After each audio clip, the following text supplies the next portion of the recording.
تو حضرت علی رضی اللہ تعالی عنہ بہت رنجیدہ ہوتے تھے۔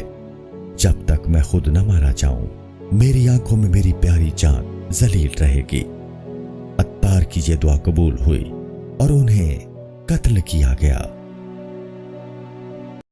السلام علیکم۔ پوری کتاب دیکھنے کے لیے ہمارے یوٹیوب چینل صوفی سما کی پلے لسٹ میں جائیں۔ یہاں آپ کو مختلف بزرگوں کی کتابیں ملیں گی، اور جو کتاب پوری نہ ہوئی اس پر کام تیزی سے ہو رہا ہے اور ریگولر بیسس پر اپلوڈ ہوتی رہتی ہیں۔ آپ سے گزارش ہے کہ آپ ہمارے یوٹیوب چینل کو سبسکرائب کر لیں اور بیل نوٹیفیکیشن پر کلک کر لیں تاکہ ہماری آنے والی کتابیں آپ کو ملتی رہیں۔ جزاک اللہ خیر۔